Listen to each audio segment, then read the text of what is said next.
Is mold sickness really reversible?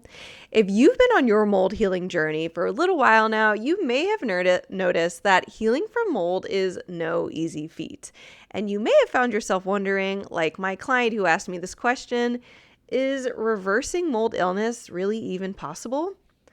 That's why today, to kick off our second mold series here on the Better Belly podcast, I'm sharing a client testimonial to encourage you and remind you that yes, it is possible to heal from mold illness. Keegan, in this episode, is an 8-year-old boy who, when I started working with him, was struggling with headaches, leg pain, belly pain, light sensitivity, dizziness, nausea, and spinal pain that was so bad that his father would have to carry him from one location to the next. Now, after just 6 months of working together, the majority of his symptoms that had previously been untouchable are either 60% improved or more, many of which are completely gone. I hope that today's episode confirms to you that yes, healing is possible. And to support that, in addition to today's episode, in our show notes, I'm going to be linking 2 other mold healing testimonials, one of which is mine, where I share my story of healing my tinnitus that I developed after mold exposure, and the other from my friend and colleague and mold expert, Matt Kelly, and how he healed his family from mold. P.S. If you've missed our first mold series, you can go and catch up with all the episodes by going to betterbellytherapies.com/mold. And we have a document there that has all of our episodes previously released on the podcast. We will be building on the content that we've released before. So if you want all those questions answered that we've already addressed, go to betterbellytherapies.com/mold, grab those links and start listening to those episodes. You don't want to miss them. Now, let's jump into Keegan's incredible story. Hey friend, welcome to the Better Belly podcast. If you're currently trying endless supplements, doctor visits, and diet changes to heal your mystery symptoms, you are in the right place. We're here to solve the real root causes behind your gut, hormones, skin, sleep, and brain concerns. Literally anything and everything in your body. My name is Allison Jordan. I'm a functional medicine practitioner that has supported over 150 clients just like you to heal problems that no one has been able to fix. You don't need a perfect diet or a random supplement you found on Instagram to heal. You need a proven system that heals your whole body from the inside out. That's what I'm here to share with you, episode by episode. It's time to make health easy again. And just as a reminder, this information is not meant to diagnose, manage, or treat disease. Always consult with your own health practitioner before you make any changes to your health.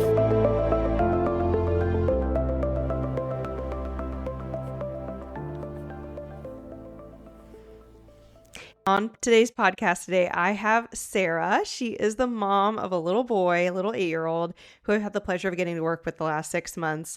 And we've seen such an amazing change in his life. And I asked Sarah if she'd be willing to share some of what's been going on and what we've seen since they started working with us here at Better Belly Therapies. And she said yes. So Sarah, thank you so much for coming on to the Better Belly podcast.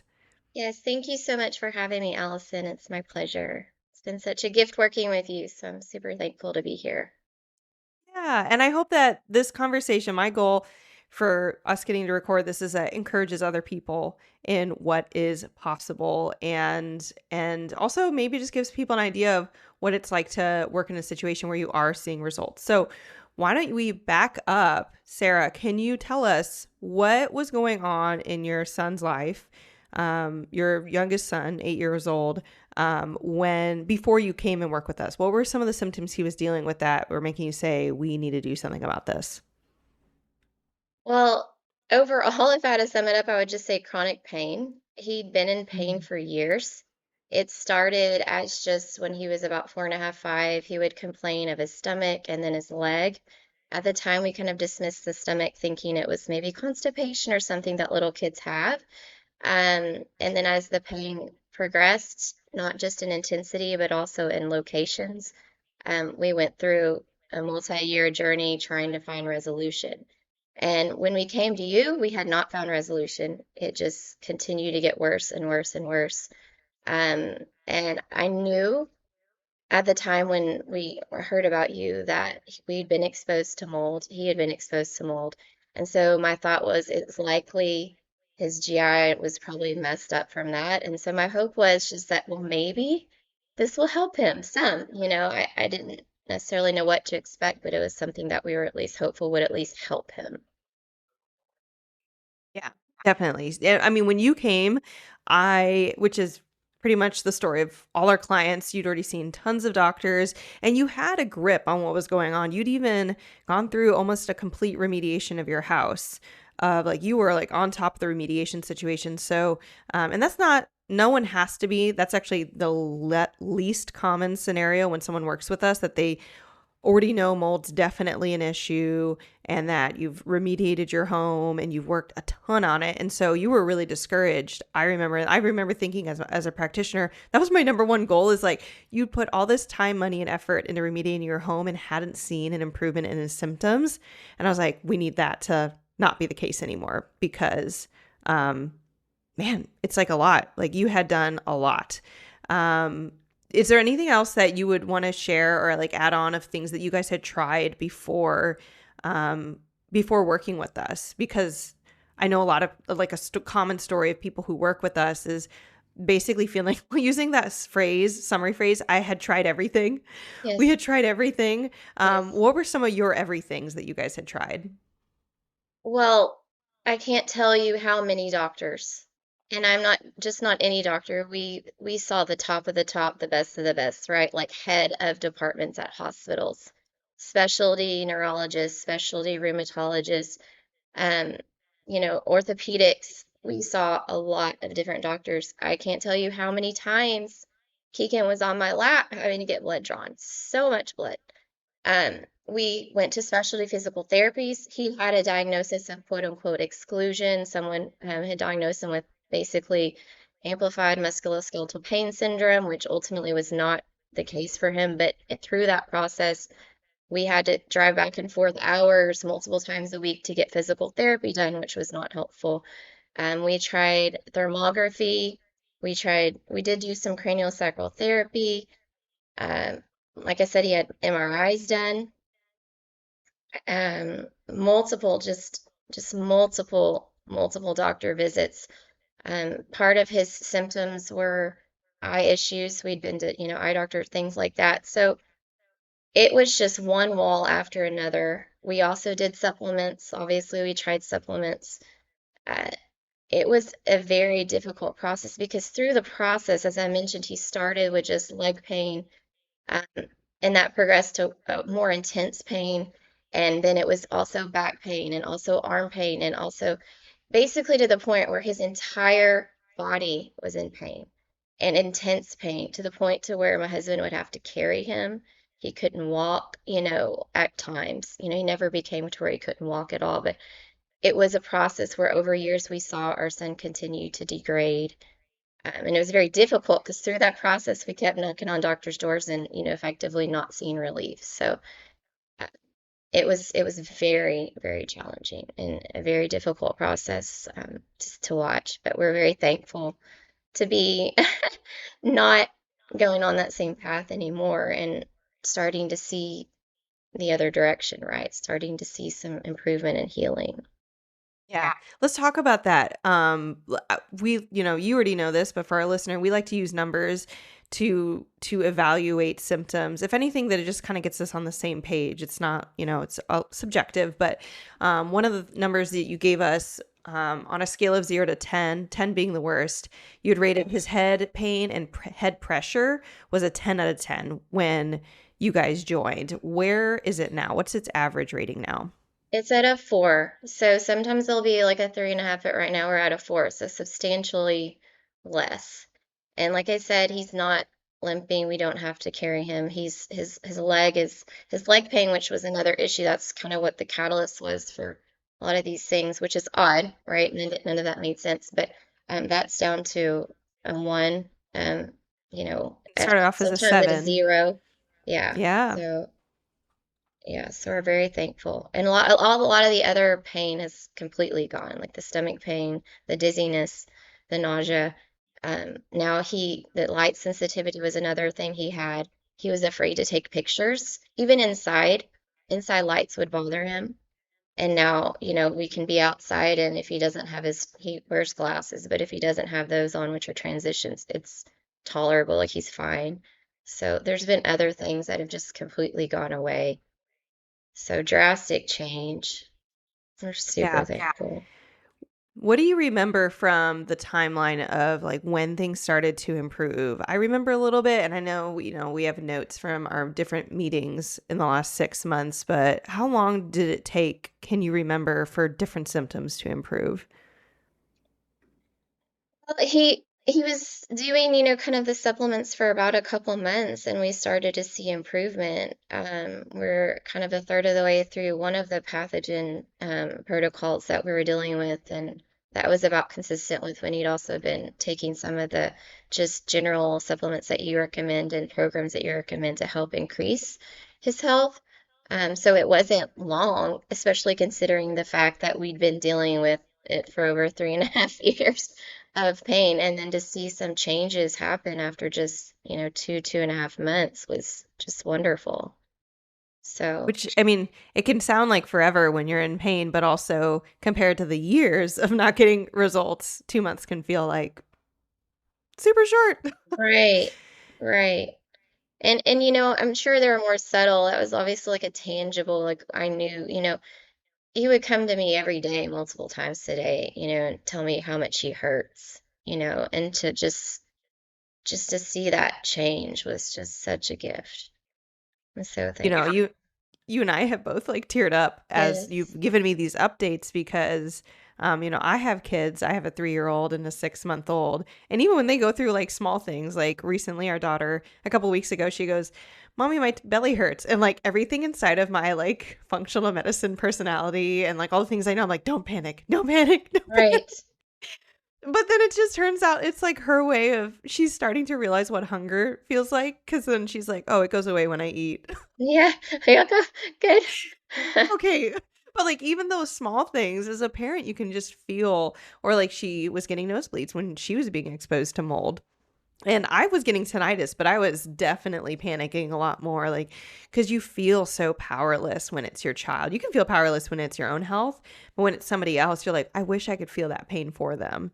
I wish they didn't have to go through this. And just Right. knowing what you were having to go through as a mom, um, we've definitely both cried Right. as we've had these improvements. Yes. Um, can you tell our listeners what was one of the big like changes that we made, or some of like the maybe a big aha we had in terms of um, mold and mold improvements?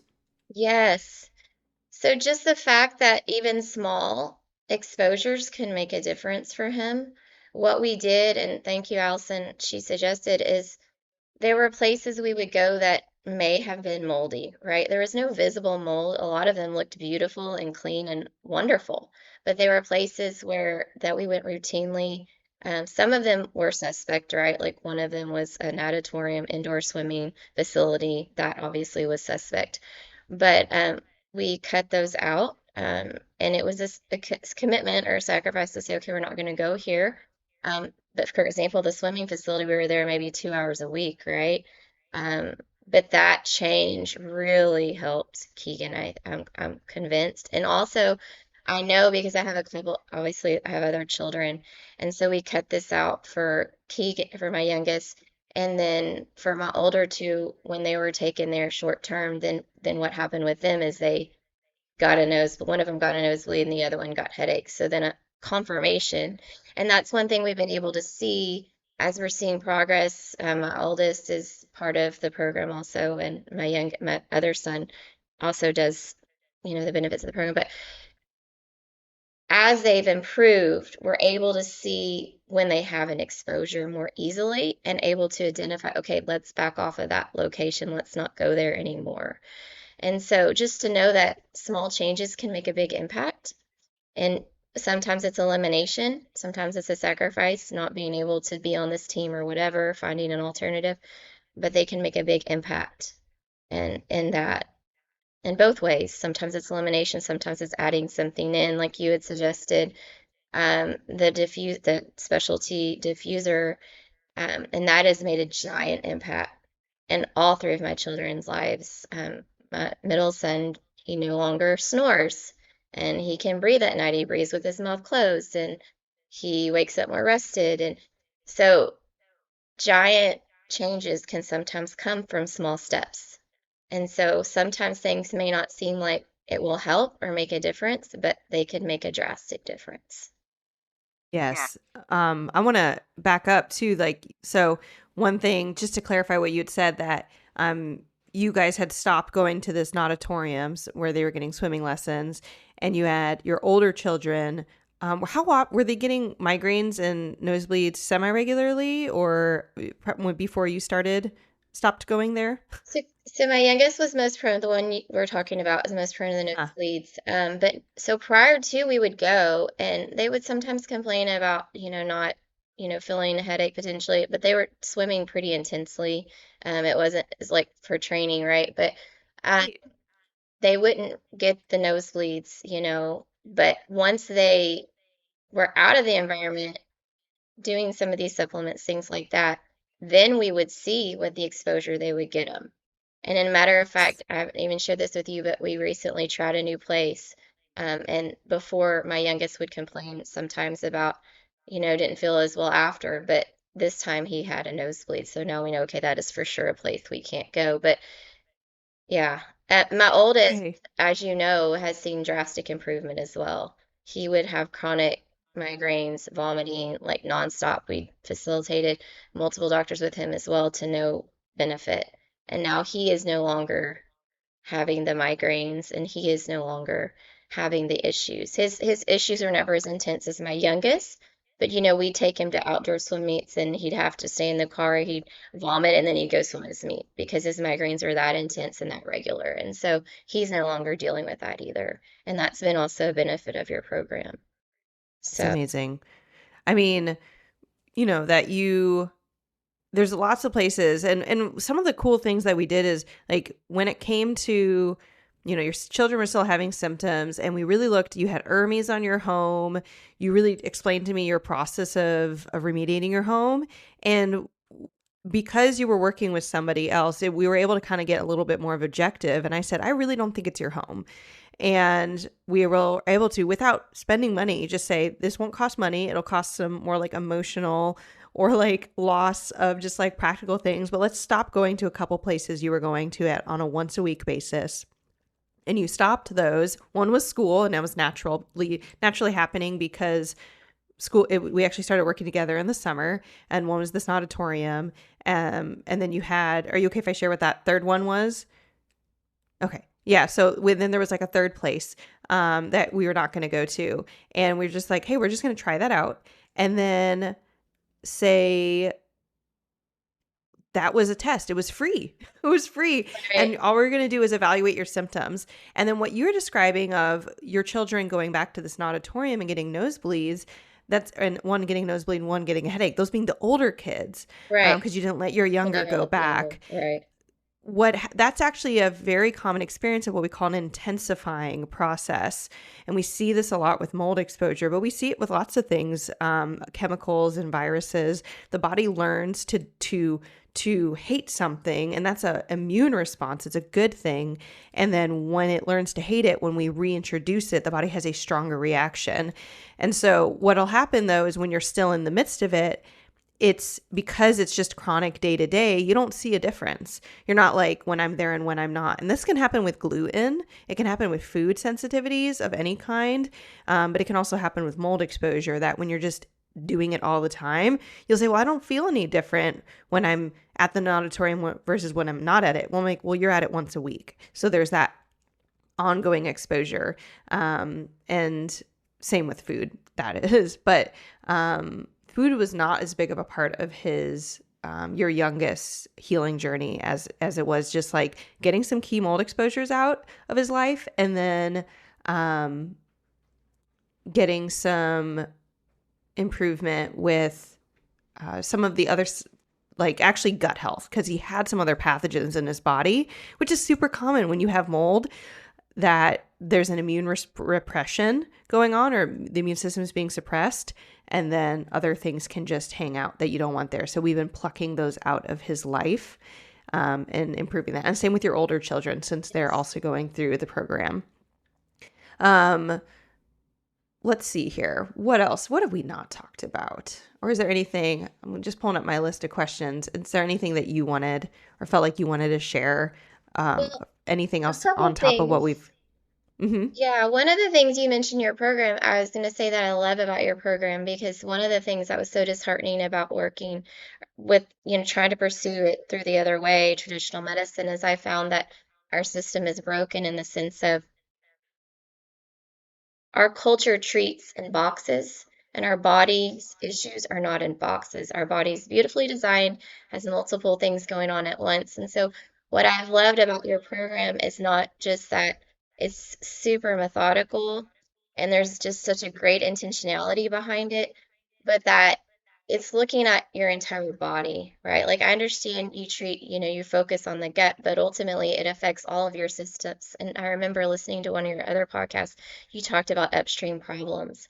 And that is such a, gift to look towards that because that is ultimately the issue, right? It's not a band-aid that you're trying to provide or that we're pursuing, right? Since working with you, it's about, okay, do what we can to help support overall health, get some testing done, look at the testing and address it in a super methodical way where you're attacking the things that are the easiest to get rid of and just super methodical. And so that has been wonderful because you are the first one after years and years of seeing so many people, so many different types of specialties where there has been a path and clarity on how to get there. And it is the first time we have had very specific, tangible, things to address in a specific, tangible way to address it.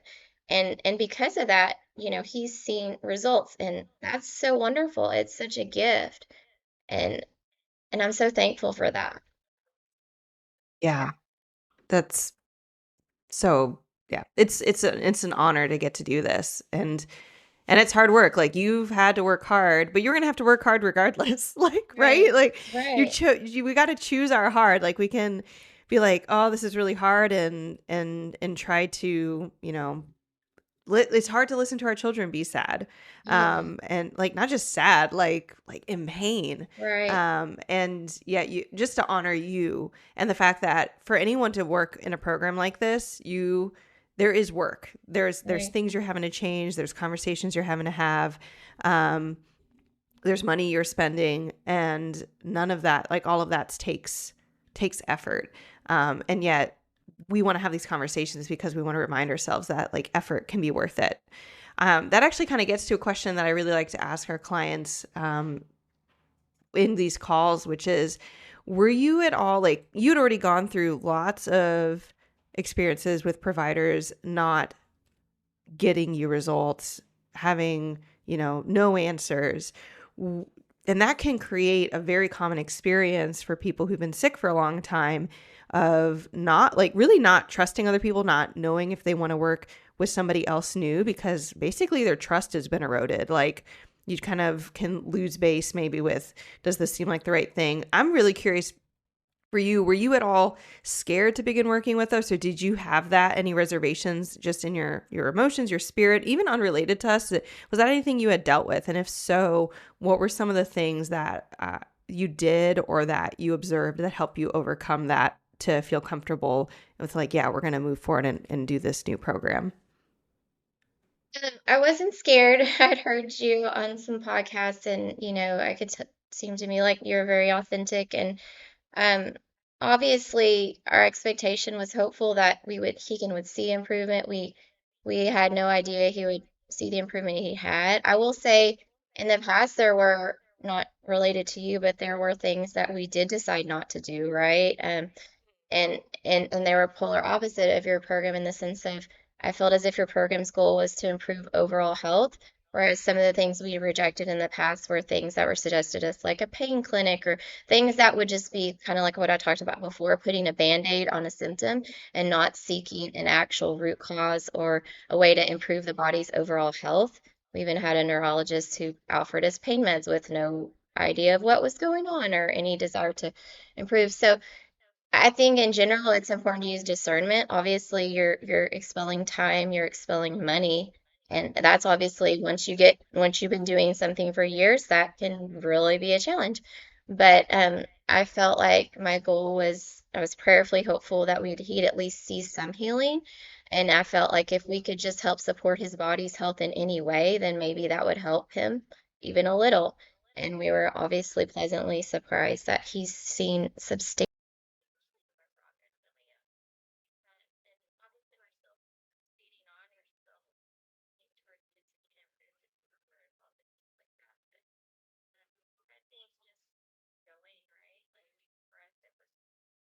And we were not scared. We're very thankful for the opportunity. That's great. That's good to hear. Thank you for sharing that. Um, for someone listening, I want you to imagine there's someone listening who's sick themselves, or maybe it's their child as well.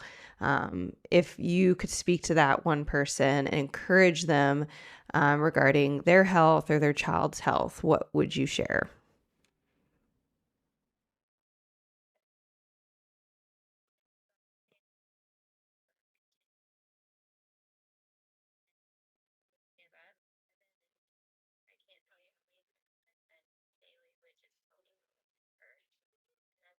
It was so just very difficult to hear. And just to keep trying. And that's what I would tell him. I would say,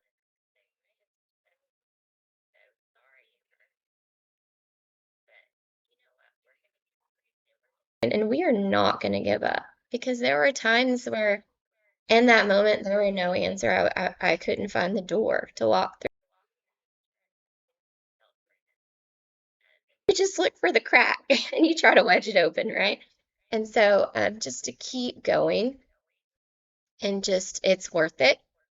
And sometimes it feels like it's not, but you just got to put the next step, next foot in front of the other, right? You just have to keep going and just not lose hope.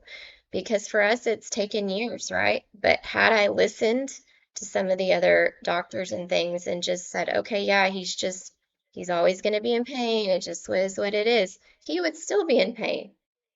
And so, and that, and just to rejoice in the small steps. I think you'd mentioned that in some of the other podcasts before, but just today I changed our laundry detergent. We picked one that helps get rid of mold. Praise for that, right? It is a step. We did it. And so just to rejoice in that and to feel like the small things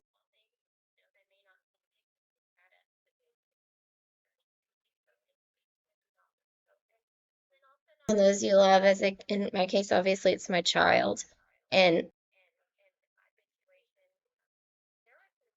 my child was lost in the sense of he was dealing with some severe mold reactions and even after he like some anger and things like that.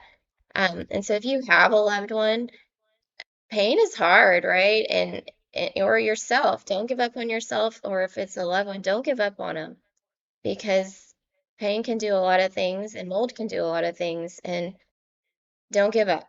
Don't give up on them and keep trying. That would be the thing I would say. Don't lose hope and just keep going and rejoice in the small things.